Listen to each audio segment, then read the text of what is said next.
నమస్కారం. జై శ్రీమన్నారాయణ. మన కృషి భగవంతుడి కృప. మన కృషితో మనం సాధించాలా, లేక భగవంతుడి కృప సాధించి పెడుతుందా? రెండూ కావాలా? ఒకటి మాత్రం సరిపోతుందా? అది మన మనసులో ఉండే ప్రశ్న. గోదాదేవి పాసురాలు చదివితే రెండూ అవసరం అని మనకు బోధపడుతుంది. ముందు మన కృషి కావాలి, తర్వాత భగవంతుడి కృప కావాలి. మన కృషి సఫలం కావడానికి భగవంతుడు సహకరిస్తాడు.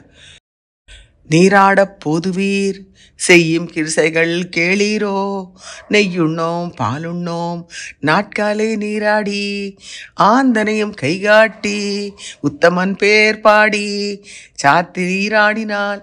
ఇలా అనేక పాసురాల్లో మనం చేయాల్సిన కృషిని చెప్పింది.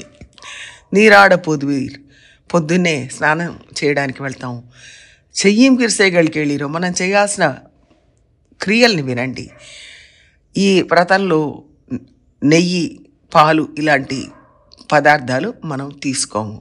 తెల్లవారుజామునే స్నానం చేస్తాం, భగవంతుడికి నమస్కారం చేస్తాం.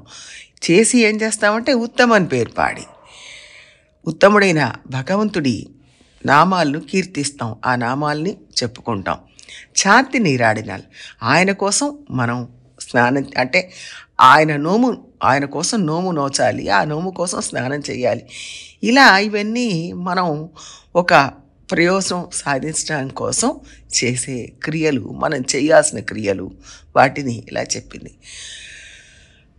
మనం నోము నోచడం, యమునా నదికి వెళ్ళి స్నానం చేయడం, భగవంతుడిని పూజించడం, దాన ధర్మాలు చేయడం, ఇలాంటి మన కృషి ఈ భాగంలో చెప్పబడింది.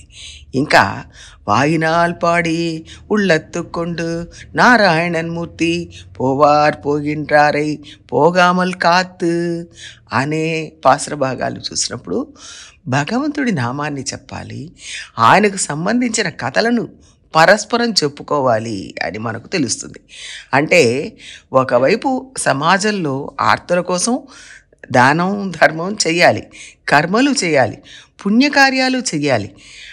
ఇది మన వైపు నుంచి మనం చేయవలసిన కృషి. భగవంతుని పాదాల దగ్గరకు చేరడం కోసం ఆయన నామాలు పాడి కీర్తించి పూజించి త్రికరణ శుద్ధిగా, అంటే మనస వాచ కర్మణ కృషి చేయాలి అని తెలుస్తుంది. ఇవన్నీ మీరు కొత్తగా కల్పించారా అంటే కాదు. ఇవన్నీ మేలయార్ సేవనగల్, పెద్దవాళ్ళు చేశారు. మా పెద్దలందరూ ఇలాగే చేస్తూ వచ్చారు, ఆచరిస్తూ వచ్చారు, కొత్తవి కావు. అదే మార్గంలో మేము ప్రయాణం చేస్తున్నాం అని చెప్పింది.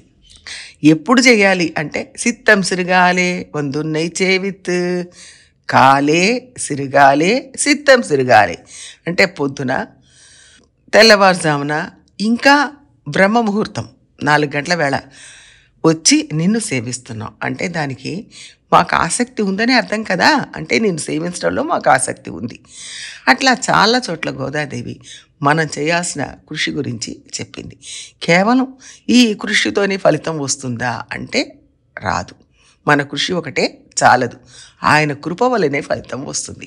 అందుకనే నారాయణనే నమక్కే పరే తరువాన్ అని చెప్పింది.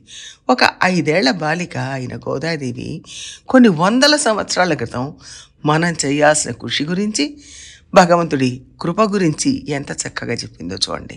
మనం ఏదైనా సాధించాలంటే నిబద్ధతతో కూడిన కృషి అవసరం. అదే సమయంలో మన కృషిని ఫలింపచేసేది భగవంతుడి కృప. కేవలం మన కృషి మాత్రమే చాలదు అని కూడా చాలా చోట్ల చెప్పింది. ఈ రెండింటిని మనం బాగా అర్థం చేసుకోవాలి.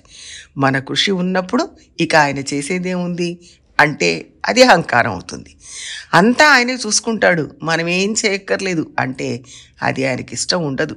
కాబట్టి సరైన కోణాల్లో జాగ్రత్తగా ఆలోచించి తెలుసుకొని ఆచరిస్తే మంచి ఫలితాలను పొందవచ్చు అని గోదాదేవి తిరుప్పావేలో మనకు తెలియజేసింది. మనం కూడా ఆమె చూపిన మార్గంలో పయనిద్దాం. జై శ్రీమన్నారాయణ.